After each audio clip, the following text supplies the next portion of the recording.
Taiwan joins the world in mourning the death of Pope Francis. Taiwan's two main opposition parties hold a joint summit to discuss how to deal with looming U.S. tariffs.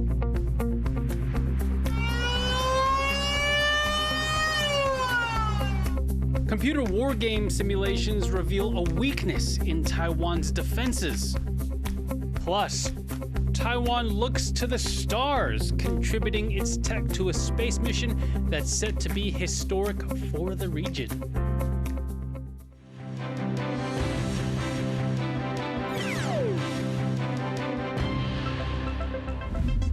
Hello and welcome to TaiwanPlus News. I'm Leslie Liao. Taiwan is expected to send a high-level delegation to the Vatican after the death of Pope Francis. Ahead of his funeral on Saturday, tributes are pouring in for the pontiff from around the world, including here in Taipei. Louise Watt reports.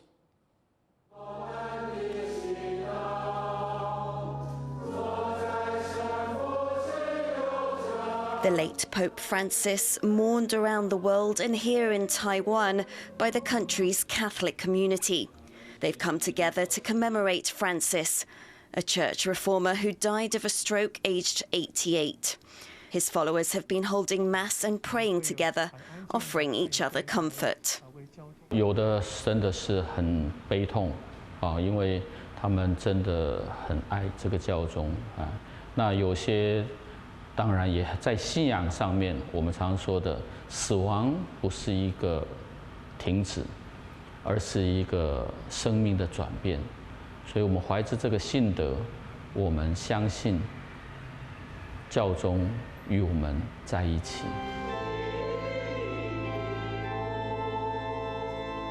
Taiwan is home to around 300,000 Catholics, and the Vatican holds diplomatic importance here too. It's the only state in Europe to recognize Taiwan as a country rather than China. 赖总统已在第一时间指示我国驻教廷大使馆转至总统宴殿，并宣布总统府与行政院降半旗2天，以表达我国政府与人民哀悼之意。 The Foreign Ministry says it will send representatives to the Pope's funeral, but hasn't yet said who. Top Taiwanese officials are expected to come here to the Archdiocese in central Taipei to pay their respects. Taiwan is keen not just to honour the late Pope, but to maintain relations with the Vatican, one of its 12 remaining allies. Those ties go back more than 70 years and have survived closer exchanges between the Vatican and Beijing in recent years. Vatican observers say that even with a new Pope, the Holy See is unlikely to break ties with Taiwan. Despite we will have a new Pope from Europe, from Italy, or from Africa, or from Asia, we can expect that the Church will follow its institutional decisions to maintain the relationship with Taiwan, and also under these circumstances to strengthen their relationship or to build out their new relationship with China. For the mourners here, it's a time of quiet reflection to mark the passing of a spiritual leader who led the Catholic Church for 12 years, earning admiration for his commitment to the poor and marginalised. Patrick Chen, Klein Wong and Louise Watt for TaiwanPlus. The Pope's death came just hours after he made an appearance at the Vatican's St. Peter's Square on Easter Sunday. Rosie Guinninger has more. Morning bells ring out across Vatican City. A salute to Pope Francis, marking his death at 88. Crowds of pilgrims who had flocked to the Holy City for Easter celebrations, now gathering in St. Peter's Square to pray and pay tribute to the 266th leader of the Catholic Church. Grande dispiacere, una grande perdita, un uomo che ha innovato la Chiesa e un uomo che ha lasciato un grande segno. Questa mancanza provoca un grande dolore. It's a moment of a bit of sadness and at the same time thankfulness and celebration of life. As word spread of the Pope's death, special services have been held in every corner of the world. In the Buenos Aires church where Francis grew up and learned the teachings of the Catholic faith, hundreds of people, including Argentine authorities, filled the halls for Mass, remembering him for the man he was and the change he brought with his leadership. Francis was a transformative figure in the Catholic Church, known for progressive reforms, including making the church more welcoming for the LGBTQ+ community. Puso sobre la mesa y no tapó la necesidad de transparencia en la Iglesia, la necesidad de reformas de la Iglesia que eran tan anheladas desde hacía tanto tiempo. In the Philippines, home to one of the world's biggest Catholic populations, followers said his humility was a source of inspiration. Malaking dagok din yun sa simbahan, no? Kasi bilang sa amin mga kabataan din, isa siyang halimbawa malaki siyang halimbawa sa amin na siya yung aming sinusundan, no? Since he is a vicar of Christ. In his honor, flags of countries across the globe are flying at half-staff. In Paris, the lights of the Eiffel Tower switched off to mark his passing. His papacy wasn't without controversy, including backlash over comments he made about victims of a pedophile priest in Chile, accusing them of slander. Despite that, world leaders are honouring his commitment to protecting the vulnerable. Pope Francis' compassion embraced all humanity, and today he will be mourned by Catholics and non-Catholics alike. Secretary-General of the United Nations Antonio Guterres described Francis as a beacon of hope, humility and humanity.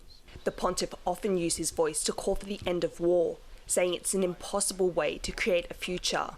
He leaves behind a legacy of faith, service and compassion for all, especially those on the margins of life or trapped by the horrors of conflict. When the war began between Hamas and Israel in 2023, the Pope began nightly calls to the Catholic parish in Gaza City. In his last public statement, Francis appealed for peace in Gaza, urging all parties to call for a ceasefire and the release of Israeli hostages. Palestinians in the war-torn enclave held a mass to commemorate Francis, praising him for his support. Al-Baba al-Vatican, I like the way he standed with Palestinians and his courage to talk around the world about us. Francis's body now lies in a chapel in Vatican City, awaiting a funeral that could be held as soon as this weekend. It's set to draw world leaders and Catholics from across the globe, giving millions of followers a final chance to say goodbye and to honour the legacy he leaves behind, after 12 years as their spiritual leader. Devon Tsai, Reese Ayres and Rosie Greninger for TaiwanPlus. Taiwan's two biggest opposition parties met on Tuesday morning in what they've billed as a summit to bring democracy back to Taiwan. The focus of the meeting, how Taiwan should deal with the looming threat of U.S. tariffs. Taiwan is facing a crisis. That's the message from opposition party leaders. Kuomintang Chair Eric Chu and Taiwan People's Party Chair Han Kuang met on Tuesday morning to discuss how their parties plan to deal with what they say is imminent trouble. The KMT and TPP hold a slight majority over the ruling Democratic Progressive Party in the country's legislature. The DPP and the KMT are locked in a mass recall battle to remove each other's lawmakers for control of Taiwan's chamber. The opposition leaders say the DPP is more interested in increasing its political power than in dealing with U.S. President Donald Trump's tariffs of 32%, which have been paused for 90 days. 台湾不会因为某些人跟某些政党的固步自封而停下脚步，这个世界更不会因为台湾而停下脚步。 At the meeting, Eric Chu proposed several policies, from tariff response measures 我们必须要提高，要大幅的提高这一次的特别预算的金额。 to alleviating Taiwan's tourism woes. 至少我们应该开放国际1个月免签，大幅度的让国际观光客来到台湾。 Meanwhile, the TPP's Huang is proposing a platform where opposition leaders can come together to exchange ideas and expertise on how to deal with impending challenges. 结合地方县市首长，结合产业界的代表，结合劳工的代表，结合重要的学者专家，我们共同开拓一个平台，让这些声音都可以进来。Huang also called for Taiwan's ongoing trade negotiations with the U.S. to include pushing for a free trade agreement, something sought by past administrations, both KMT and DPP. The Democratic Progressive Party says it's open to the opposition's ideas and welcomes collaboration, but it also pushed back against accusations that President Lai Ching-te is not taking Trump's tariffs seriously. 4月5号开始，包含赖清德总统，包含卓荣泰院长，就马不停蹄地展开产业倾听之旅，和台湾经济界、产业界紧密地站在一起。The DPP threw the ball back into the opposition's court, saying that it can help with Taiwan's tariff relief by approving a subsidy for Taipower, the state electricity provider, a proposal previously slapped down by KMT and TPP lawmakers. 最直接、最快的方式，就是请在立法院让政府拨补台电的预算得以通过，让我们的电价不用涨，这就是对产业最直接的帮助。While all three parties agree that the country needs to deal with the U.S.'s tariff policy, each seem to have different ideas about what that approach should be. And while the tariff threat continues to loom, so too does the rift between Taiwan's opposition and ruling parties. John Su, Ryan Wu, and Leslie Liao for TaiwanPlus. Several members of the opposition Kuomintang, including Chair Eric Chu, are to be summoned for questioning by the police on suspicion of organizing a recent illegal protest outside the Taipei District Prosecutor's Office. 那所提列的名单大概就是主谋首谋者包括朱立伦主席谢龙介委员，还有他们的发言人杨志运。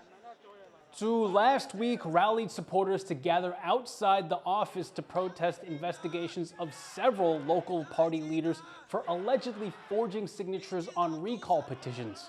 Police say protesters pulled down barricades outside the office, a restricted area, and ignored police instructions to disperse. The Interior Minister had called on Taipei police to investigate the illegal assembly, a move the KMT says is politically motivated.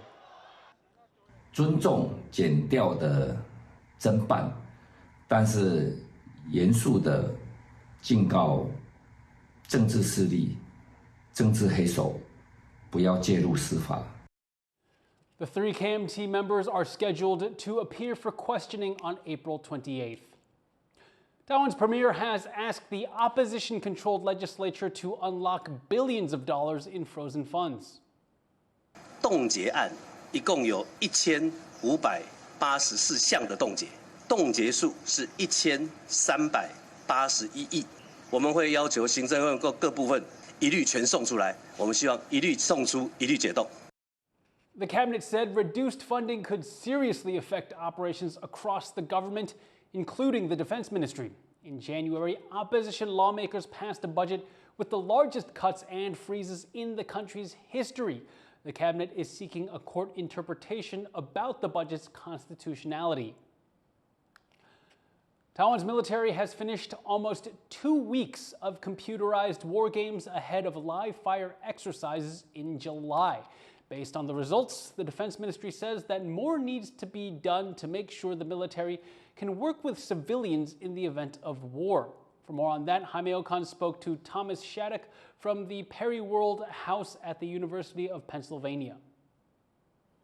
We're seeing now from the Defense Ministry that there was a bit of an obstacle in cooperating with civilian and military units together in the event of a war. Why is that significant? As the PRC's military has gotten stronger and more assertive, civilians have taken the initiative on themselves to create initiatives like the Kuma Academy or Forward Alliance, while they have different missions, would both play some sort of role. Like Kuma Academy is doing different levels of training, and Forward Alliance is more in like the relief sector. So having these at least two organizations and others cooperating with the government is a big hurdle. There's obviously big government bureaucracy in cooperating with non-governmental groups, but also just making sure that the two actually have similar standards as well. And these groups are training civilians, and then the civilians go off and do their own day job. So there's not necessarily strong mechanisms in place to bring them in. There's not really a civilian reserve system for people who have taken these certification classes. So in the event that there's a missile strike, a blockade, or an all-out conflict, there needs to be a more formal mechanism created to really bring these people together, because the institutions know who they trained and the skills they have. So then what can civilians do in the event of a conflict? What role would be most suitable for them? I mean, I think it really depends on what the individuals are trained in. Like, I think probably the best examples are for first aid, triage, evacuation, disaster relief, humanitarian assistance, the things that are after the fact, that if say a missile hits a building, these are the people that can go in and relieve the military doctors or healthcare, and fill that gap so that the military can focus on fighting the conflict.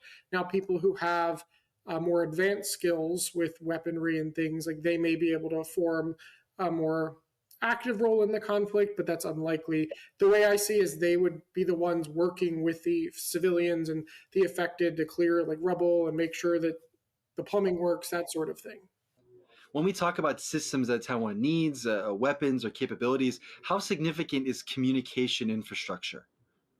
Yeah, like, you obviously need to be able to communicate with your troops that are fighting. The orders need to be given appropriately, and if a unit's isolated somewhere, they need to be able to be told what is happening behind them or around them, ways to get out, or where the enemy is. So cutting off communication, obviously, for any military is one of the key goals, is make sure you cut off that communication ability so that way you can't talk to each other, and that makes kind of picking off and eliminating whoever you're fighting much more easy. And if those satellites go out and that's your only backup plan, what are you going to do next? So having redundancy after redundancy after redundancy in the Taiwan situation is much more important for Ukraine, because, again, like the situation with arming Taiwan in any shape or form, you're not going to be able to get that stuff there.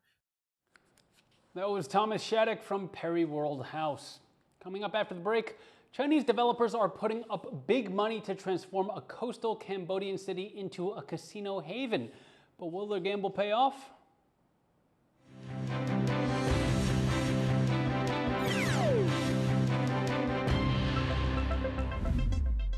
For more stories from Taiwan, around the world, and Washington, D.C., please download the TaiwanPlus app and follow us on social media.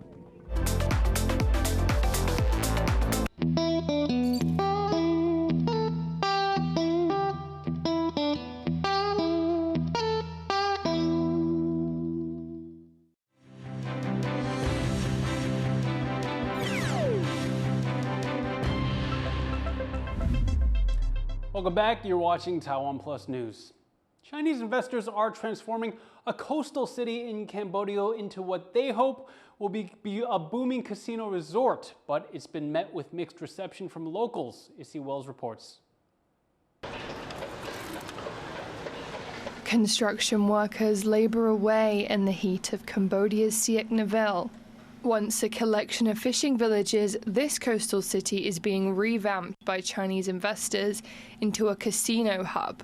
Sihanoukville is a key participant in Beijing's Belt and Road Initiative, an international development project meant to enhance global trade routes. And the local government is keen to keep the funds flowing in. China also invests not only in Sihanoukville, not only in Cambodia, but also in the region too. So we are the one of the competitor too, who can try to bring Chinese investment to the country too. But it's not just a philanthropic endeavor from China. Cambodia is a crucial ally in a region where Beijing is at odds with many other countries over its claims to much of the South China Sea. China stands as Cambodia's largest investor and trading partner, and it is owed over $3.6 billion by Phnom Penh, all seen as part of its efforts to build a strategic foothold in the region. And while the investments are welcomed by Cambodia's government, not everyone shares the sentiment. Some of the projects have been too mega, too quickly, and there's no organic demand for them.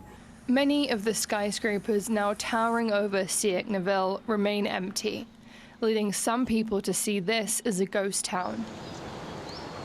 And it's not the only pitfall. Sihanoukville's designation as a special economic zone, where gambling is legal for foreign tourists, has also attracted criminal gangs and their operations. Because of our addiction to free, fast, easy money, we continue to allow, for example, scams and bad actors to come in. But at this roadside shop, food vendor Wang Guohua shows no concerns for the darker side of rapid growth. 我们肯定希望两国的关系会越来越好嘛，是吧？对我们来说，我们这个来说那是更好的嘛。 For Wang, the strong friendship between Cambodia and China is good for business. And as developers hurry on with the latest resort constructions, people here can only hope their gamble pays off in the long run. Klein Wang and Izzy Wells for TaiwanPlus. Taiwan's Tech World Pavilion at Expo 2025 in Osaka is officially open. 3, 2, 1, どうぞ! Managed by Tamayama Digital Tech, a Taiwanese company based in Japan, the pavilion is showcasing the country's technological and digital prowess through 3 immersive theaters. 我们的专业分为生命、自然跟未来3个剧场，希望透过3个剧场阐述人与人共好，人与自然共好，社会与社会共好。因为我们相信，只有世界共好，人类的未来生活才能更好。 Around 40,000 people have already visited the pavilion since Expo 2025 began last week. Taiwan is not traditionally considered a space power, but the country is making new headway in the international space race with a collaborative mission that's set to be a milestone not just for Taiwan, but for the whole Asia-Pacific region. Joyce Zeng gets an inside look. Humanity has always looked to the stars and sought new ways to learn more about them. That's precisely the goal of this team at Taiwan's National Space Agency, TASA, study the stars as part of a milestone rideshare flight under a subsidiary of British defense firm BAE Systems, a mission codenamed Faraday Dragon. Frank Lowe says it's a unique opportunity for Taiwan. He supervises TASA's Global Cooperation Office, and he says that the mission, scheduled to launch next year, is much more than just a partnership between Taiwan and the UK. It hosts roughly about 16 payloads from various institutes and different countries. It actually provides a good platform for TASA, through this platform, to cooperate and collaborate and to have the dialogue with other stakeholders in the Faraday program. The satellite, designed by In-Space Missions, is set to carry a host of devices made by Taiwan, Thailand, the Philippines, and Singapore. It comes as BAE Systems looks to carve out a bigger stake in a booming commercial space sector, looking to take on frontrunners like SpaceX.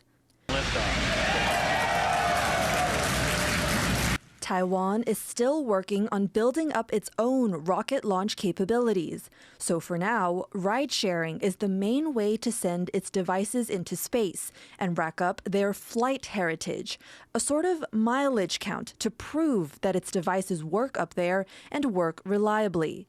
For this mission, TASA has selected its Star Tracker. Stars are a key navigational tool for spacecraft, and the tracker's job is to locate and identify stars so the satellite knows where it is and where it needs to go. Not an easy feat in the pitch blackness of space.